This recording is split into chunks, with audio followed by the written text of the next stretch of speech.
My dear sisters and brothers, very often we may look for acknowledgement by those whom we serve.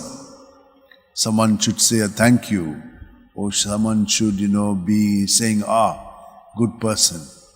Sometimes we have these expectations.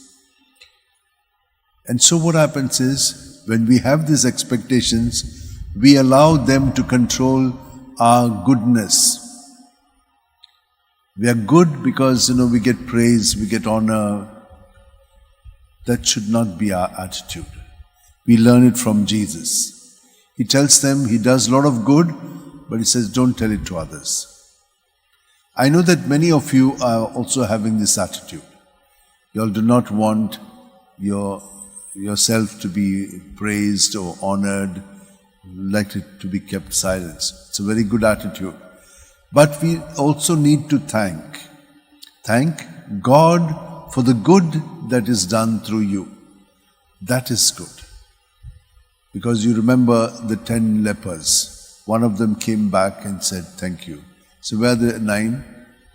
So we need to have the right attitude and perspective on acknowledging the goodness of God that is done through us. So, who is doing the good then? It is God who is doing it. And therefore we also must know that by ourselves we cannot do the good. But because God is there in us, we are in union with Him doing good. And that should be our way. And when this happens, you may also get opposition from people who like to not acknowledge it. So in such moments, what must we do?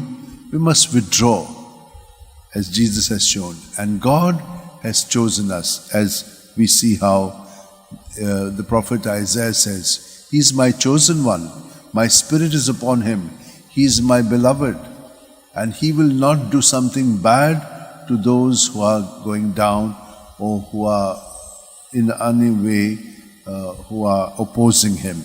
So you see, this is the attitude that is told to us about what we should do in our relationship with Jesus and how we should be like Jesus. Let us pray that this grace be granted to us, which we have, but that it be activated in our lives. Let's hold our hands like this in our lap, keep our back straight, close our eyes, and for a moment, just experience the presence of Jesus. Without Him, we cannot live. Every breath, He comes into us.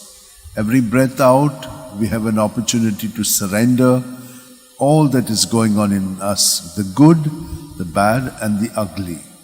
Just keep it in Him so that the good keeps increasing in us, the bad and ugly is taken away, and His goodness is filled in us in the next breath.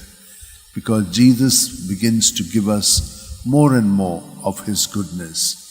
And we, as we keep surrendering everything to Him, the more we will become filled with His love and grace and compassion.